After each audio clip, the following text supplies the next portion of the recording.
Historically, there's no correlation between property demand and interest rates in Indonesia. Usually, you would see definitely a correlation. Yeah. Something else to mention is that interest rates 3-4 years ago in Indonesia were much higher than they are today. Mm. So that's something else that the customers see. So even the fixed interest rates were double digits a few years back. Then they have gone significantly down Mhm. nowadays. So fixed interest for 2-3 years, you can get down to 3%, Right. 3-4%.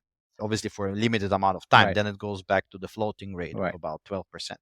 People who grew up in Indonesia, lived here for a long time, for them, they compare it to what it was 5 years ago. They say, well, this is great. So that's another psychological factor that doesn't slow the demand. And that's what we observe. Welcome to Brave. Learn from Southeast Asia's best tech leaders. Build the future, learn from our past, and stay human in between. No BS on success. I'm Jeremy Au, venture capitalist, serial founder, Harvard MBA, science fiction nerd, and dad of 2 daughters.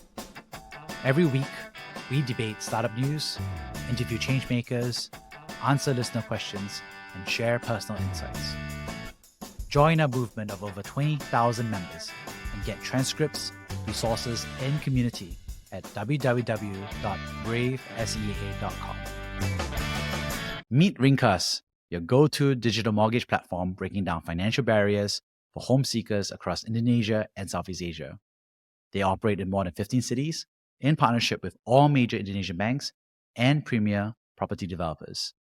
Ringkas is on a mission to democratize homeownership and create over 100 million new homeowners. Don't just dream about owning a home, make it a reality. Explore more at www.ringkas.co.id.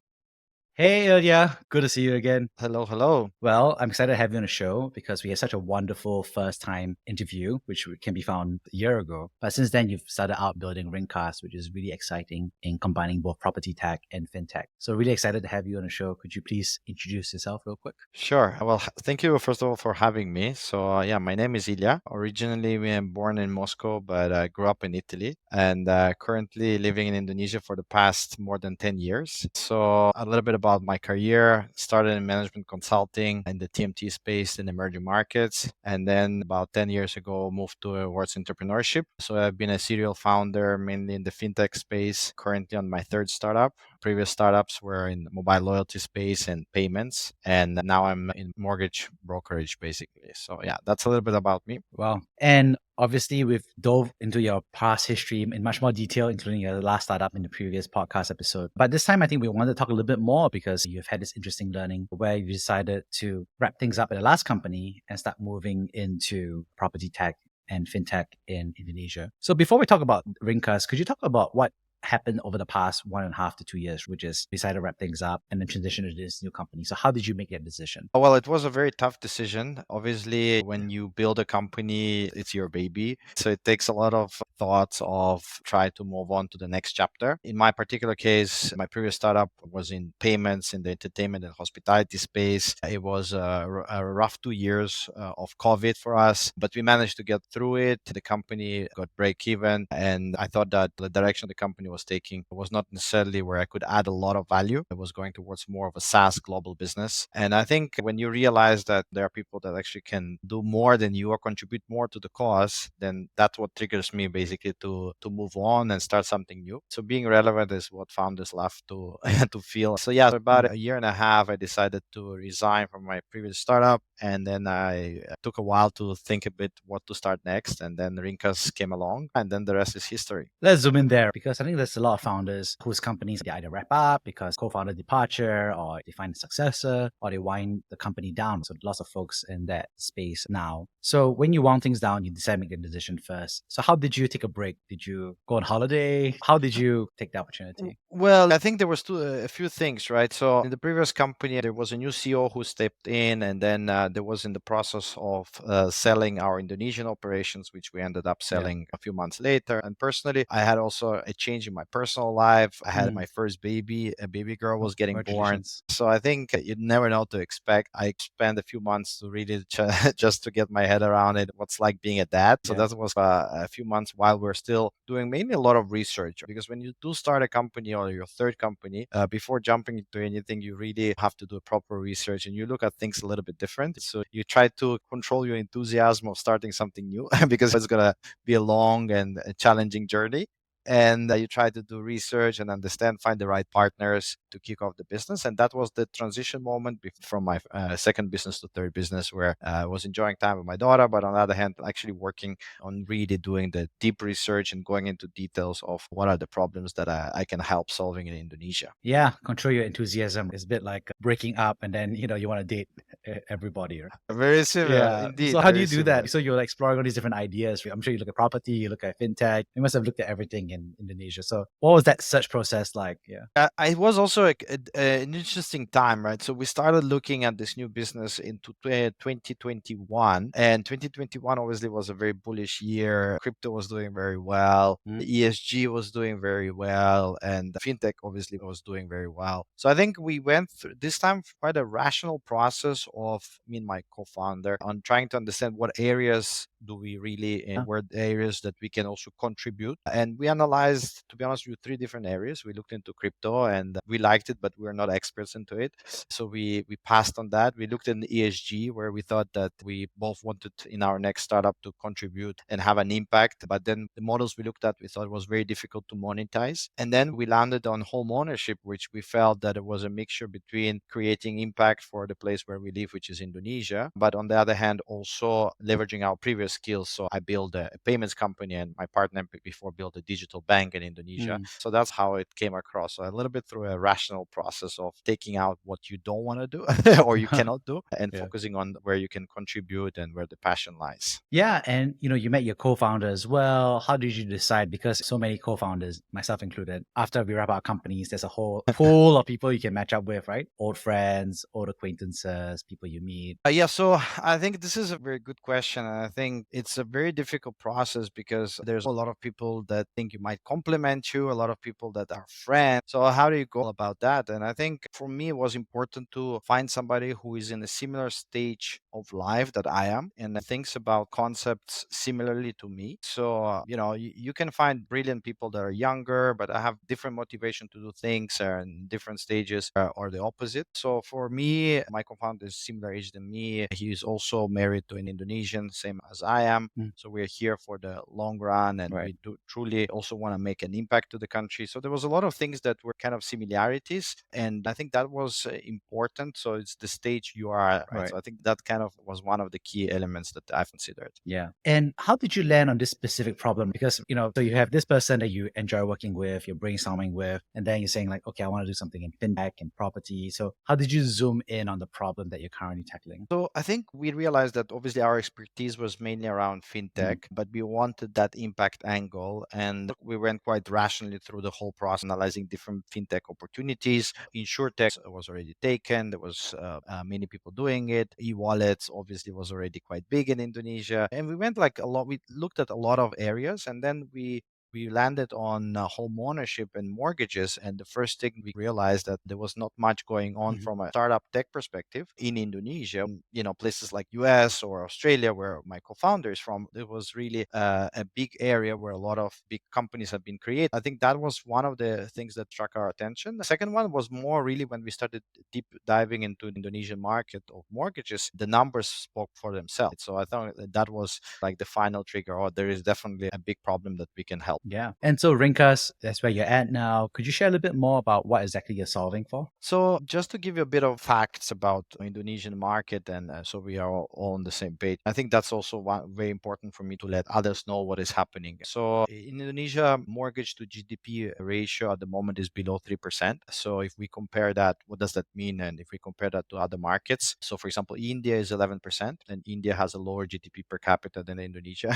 US, the penetration is about 50%. places like Malaysia, double digits, 20 around 22%. So in Indonesia, mortgage penetration is comparative to other markets. And at the same time, the second key indicator that we looked at and is still there is the housing, so-called housing backlog. So at the moment in Indonesia, we are talking about 13 million of houses that are in backlog, right? So what does that mean? That means that mainly there are 30 million households or families that currently don't own a house in Indonesia, that Mhm. either live with their parents or live in poor conditions. And that is a big topic for Indonesian government, but also on an international level, the United Nations level, and so on and so forth. So those are the key indicators that we kind of found that we wanted to contribute solve, and that's where we started. And what's interesting is that you made a decision to help with this finance side. So why is financing so hard in Indonesia? That's a very good question. So I think traditionally, what people, when we started, everybody was saying that, oh, well, the banks are too traditional in Indonesia, et cetera, et cetera. But in reality, it's not true. I mean, the banks really want to give more mortgages and lend more, and they are not as traditional as we think. So I think that's one of the first misconceptions about the financial sector in Indonesia. But what naturally happens is that a lot of,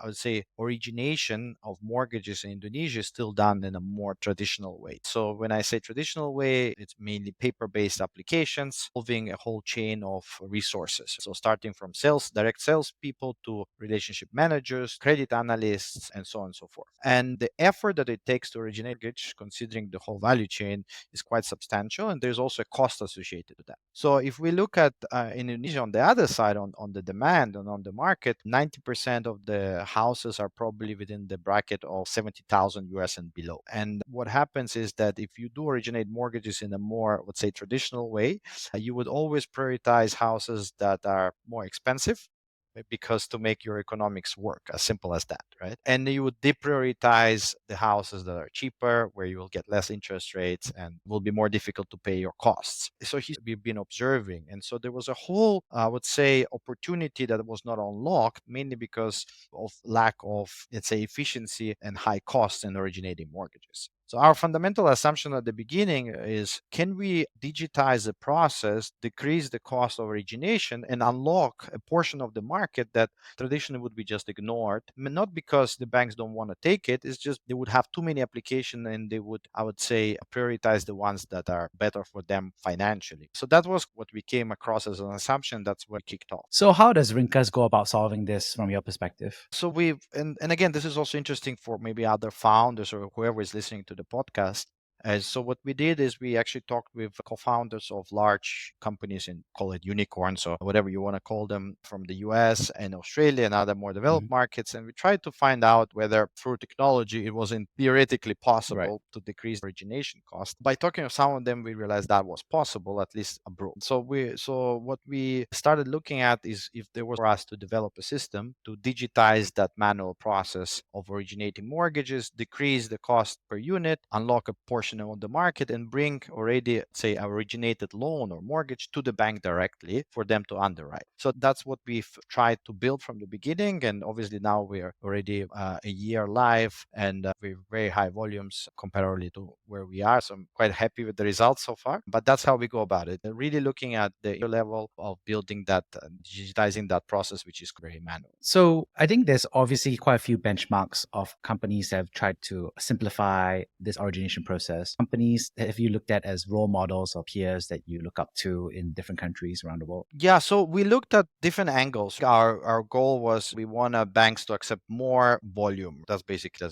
if we boil it down, right? So we looked at a well-known company called Better.com, which is a slightly different model because they also play in the secondary market. So they originate and then sell it off from their books within 30 to 60 days in the secondary market, which is big in the US and very small in Indonesia yet. We looked at DV Homes, which is a slightly different angle and twist to this whole story, which is the rent to own model. We looked at a few players in Australia. We looked at mortgage in the US. So those were mainly the kind of the models we've referred to. To be honest, none of them we could just take and copy paste in Indonesia. Indonesia, because they would require some customization to the local market, and that's what we did. But definitely from a tech perspective, we looked at many of them. What are the unique aspects about Indonesia as a market that you had to localize to? So Indonesia is very unique in sense that first of all, the primary market is very big, right? So when I say primary market, we're talking about new houses. So in Indonesia, actually, you would cities being built by property developers, right? So when I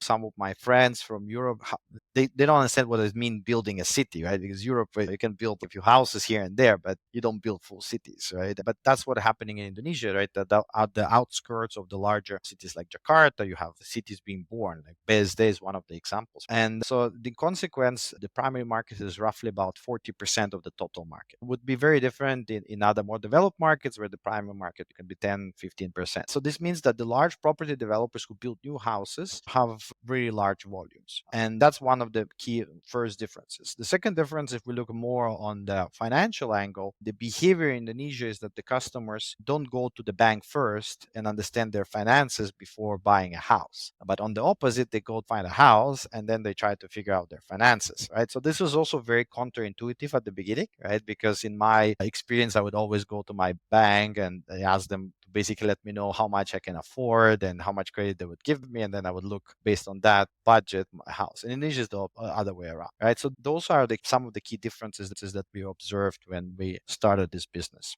So where's the business now today? How do you measure your milestones or traction or progress so far? As I said before, one of our main ideas was to leverage that big primary market and leverage the large property develop really change to really digitize that what we call infrastructure, financial infrastructure that connects the property developer, the home buyer, and the banks. So I think that for us was one of what we call growth hacking. You partner with a few large property developers, they give you immediately large volume, and then you can go to the banks and sign up the banks to work with you. Because obviously, in building a platform is always the chicken and the egg problem. What do you do first? Do you get the volume or you get your financial partners? So we went with the approach of signing up large property developers, and that unlocked us majority of the bank partnership. Actually, now we have 95% coverage of mortgage financial institutions. So we've partnered with majority of the banks. But that was obviously a process over time. So I think that's how we went about solving the chicken and egg. But there was a lot of other nuances since we had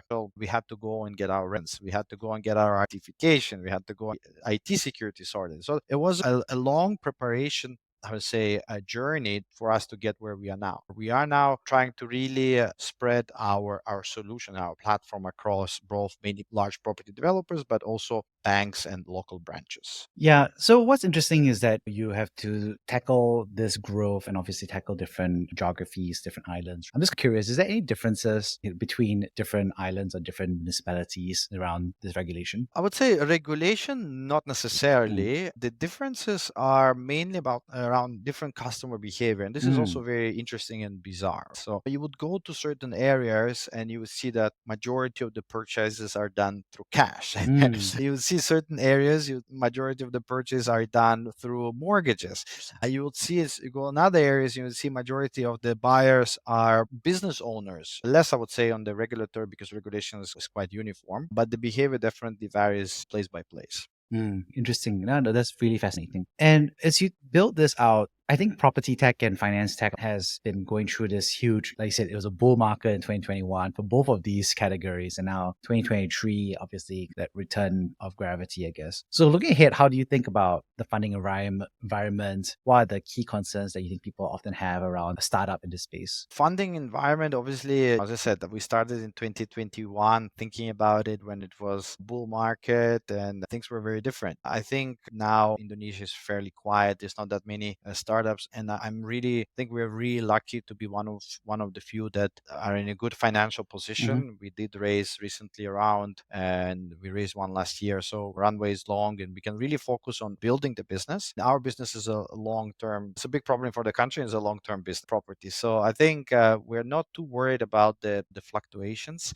for two reasons. One is if it's a market impacted from investment perspective, I think we believe that it is a matter of time if you have a long term, if you have a good financial position, will come back. Whether it's going to take 18 months, 24 months, it doesn't really matter. It's a good moment to build. You don't have distraction. You don't have people raising crazy rounds or people going and really undermining you in terms of pricing strategies and all that. So I think from that perspective, we are very happy. On the other side, what is also important to consider is that since we are in Indonesia where the demand is really strong, we haven't seen the global interest rate affecting the market that much. This is also very interesting. So you would look at mortgage rates in the UK, for example. So I had just a friend who came from the UK and he says, look, rent went up 40% because nobody's buying, mortgage rates are super high. In Indonesia, it's not necessarily the case because the majority of the home buyers are first home buyers. So the demand is still very strong and interest rates haven't been impacted that much. And that allows us to be fairly in a comfortable place, even considering this, global turbulence in terms of interest rates, cost of funds, and that impacts mortgages a lot, like in places like US or UK. So those two things makes us the capability of building quietly without the distractions and still fairly strong market, the local market. I think that allows us hopefully to survive the tech winter in a good way. Actually, this is a super interesting point about interest rates, right? So the tech boom and bubble was obviously fueled by zero interest rate policy by the US, so that was really low. And it was interesting because people considered the risk-free rate and the emerging markets are priced on top of it. And I'm so curious because I've been traveling around the region and this obviously surge of inflation and then after that a surge of interest rates is very much a Western dynamic in Europe and US. And I think in Southeast Asia, there are differing aspects about it. So Singapore inflation was moderate. I think Indonesia inflation was lower. And then Vietnam interest rates went really high because they had a financial crisis in terms of the banking system. So could you share a little bit more about that interaction between interest rate, inflation, growth from your perspective, because it's so linked to property, right? In Indonesia, actually, it's a pity, but maybe I will show you later, send you a slide. Historically, there's no correlation between property demand and interest rates in Indonesia. That's very funny because usually you would see definitely a correlation, right? And something else to mention is that interest rates like 3-4 years ago in Indonesia were much higher than they are today. So that's something else that the customers see. So interest rates in Indonesia, where even the fixed interest rates were double digits a few years back, then they have gone significantly down nowadays. So fixed interest for 2-3 years, you can get down to 3%, 3-4%, right? Obviously for a limited amount of time. Then it goes back to the floating rate of about 12%. So, people who obviously grew up in Indonesia, lived here for a long time, for them, like they compare it to what it was 5 years ago, says, well, this is great, right? So I think that's another psychological factor that doesn't slow the demand. And that's what we observe as well in Indonesia. Yeah. And, when you think about obviously property prices, you talk about primary, obviously, and then we talk about resale. When you look down the next 5-10 years, I mean, everybody's going to ask you, right? Should I buy property in Indonesia? How should I think about it? I'm sure they'll ask you all that all the time. But I mean, less about buying a house, but, what do you think are going to be the trends you think is going to happen over the next 10-year perspective, since you're so into it right now? Yeah, this is a very good question. I love the question. To be honest, this is what we're all actually thinking a lot internally as well, personally, on a personal basis, because we do see a lot of great opportunities, not necessarily in Jakarta, but in other cities. Let's talk about the new capital. So there's a new capital that is supposed to be built in Kalimantan in Indonesia, right? Obviously, a lot of property developers are going there. People are buying land, and this could be one of the trends one might want to jump on board. Obviously, there are restrictions for foreigners in terms of buying property, but even those are being lifted for properties above a certain amount. So if the property is about a certain price, then you can actually own a property in Indonesia. This is some of the latest regulations that came out. So I think obviously, Indonesia is an emerging market. Things are growing very fast. I've been here for 11 years. And when I came to Jakarta, I had a lot less fancy apartments than it has now. And I personally bought several properties here. And so I believe I've seen that when I grew up in Moscow in the 2000, you could buy very cheaply and then it became just prohibitively expensive. So I think in long run, the properties, especially in the bigger city, are going to go up in price. It's good to buy. Obviously, be careful on the bubbles. There might be some temporary bubbles and will be ups and downs. Like one of the bubbles that we observe now is in Bali, and not sure how long it's going to last, personal view. Yeah. I think what's also interesting, I mean, you mentioned obviously you grew up in Russia. I think one thing I've met recently over the past year is I've met so many immigrants from across Southeast Asia, in Thailand, Indonesia. I'm just wondering, do you have any advice for folks who are new to Southeast Asia, how they should be thinking about it, how they should be localizing, how they should be exploring opportunities? Okay, yes, I do see a lot of Russian founders. Personally, I left Russia when I was still a kid Yeah. and spent 15 years in Italy and basically grew up mainly there. But I think the idea is that, but this is, I would say, it's just not about Russians, it's in general about Yeah. foreigners coming to or any other country in Southeast Right. Asia. I think what the recommendation would be there is to really spend more time to understand the local culture, spend more time to build a relationship, not rush in doing thing and expecting to have quick results, because these countries are still very relationship driven. People need to understand who you are, need to trust you, and that is not something they can build immediately. I think this is some of the mistakes that people do, right? They would come and say, okay, I'm smart, I can do something quick and I flip things here. No,